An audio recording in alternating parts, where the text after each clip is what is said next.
Pregame.com.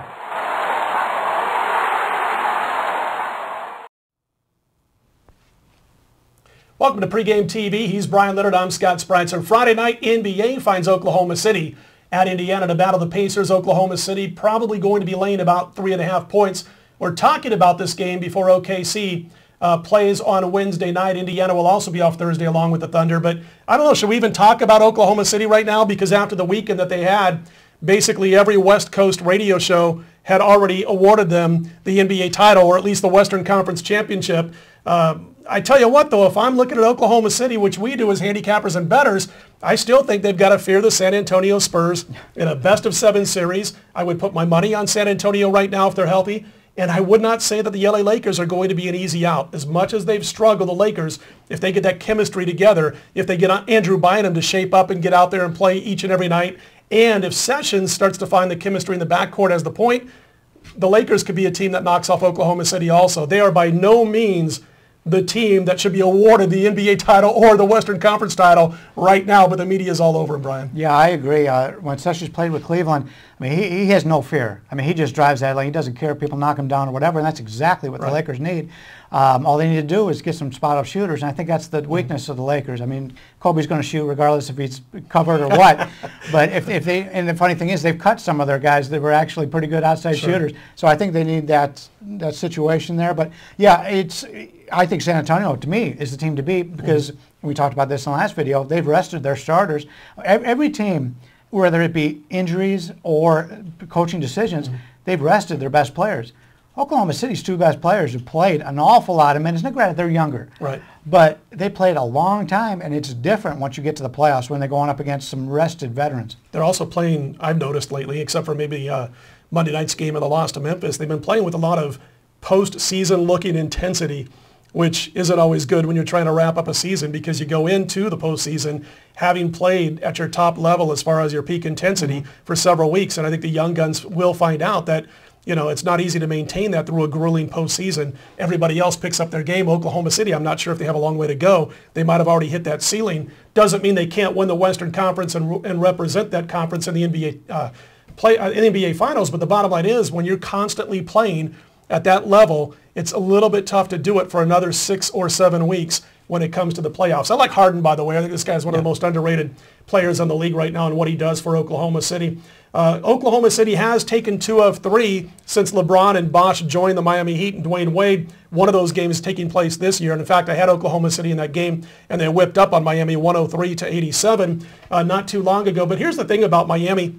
And kind of what I wrote about in my analysis of that game is if it's not for the big 3, this team's role players are just not getting it done. I mean, I got my notes here talking about what I wrote up in that particular analysis for that preview against Oklahoma City. If you look at a March 14 step-up game against the Bulls in which they lost when Derrick Rose wasn't on the floor for Chicago, yeah, James and Wade combining for 71 points. Bosh scored 12. The rest of the team was 5 of 19 combined from the field. The role players scored just 28 the previous night in a loss to the Philadelphia 76ers. They made 12 of 35 shots. And in 2 recent games before that, against Orlando, the Heat role players scored a combined 51 points over 2 games, 20 for 57. You wrap it up, and going into that game against OKC, those role players, and that includes 2 starters, by the way, talking about Chalmers and Joel Anthony, those role players were 37 of 111. That's 33% shooting in 4 recent step-up games for the Miami Heat, and then they didn't play well last time out against Oklahoma City. So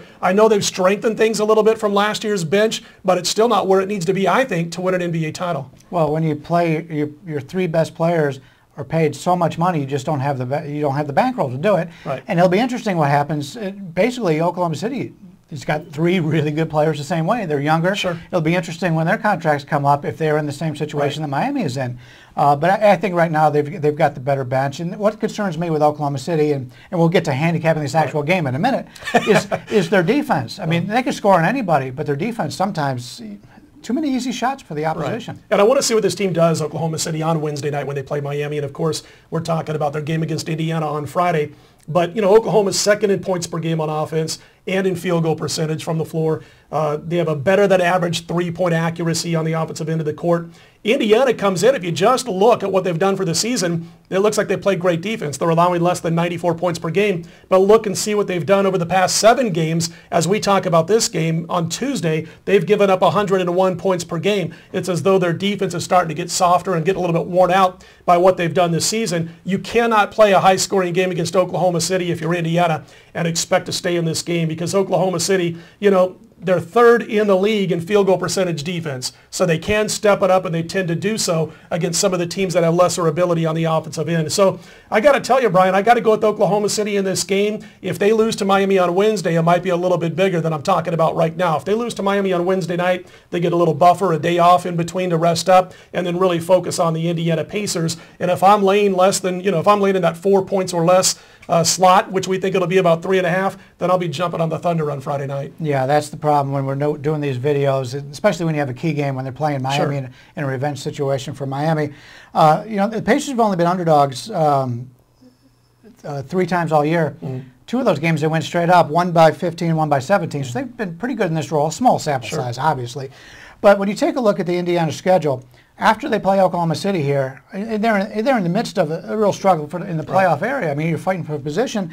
They have 7 straight Eastern Conference games after this game. Now, obviously, you want to beat an elite team like Oklahoma City. Sure. But if Oklahoma City happens to lose to Miami, and they come in here on a mission, and Indiana's got these 7 conference games coming right up, I could see this be a letdown situation for them when you got more important games on deck. So I'm in agreement, but a lot of it has to do with how this game goes with Miami and Oklahoma City. So I'll leave you to make the decision on this one, but I could go either way. If the line's 3.5, which I think it is, I really don't have a whole lot. I'll go with the Thunder if they're off a loss to Miami for sure. Stick around on the website and see if I go with them if they're off a win over Miami. That might be a different story. But again, just reiterating that Indiana, they're not good at shooting the basketball, hitting about 43.5%. They're 22nd in the league. And they're going up against a good field goal percentage defense in Oklahoma City. And as I mentioned, the Pacers have not been getting it done recently over the past 7 games as of Tuesday on the defensive end. So I'm going to back Oklahoma City. We're going to lay up to 4 points with the Thunder. Hey, he's Brian Leonard. I'm Scott Spreitzer. Don't forget to check out our Major League Baseball previews in both the American League and National League right here at Pregame TV.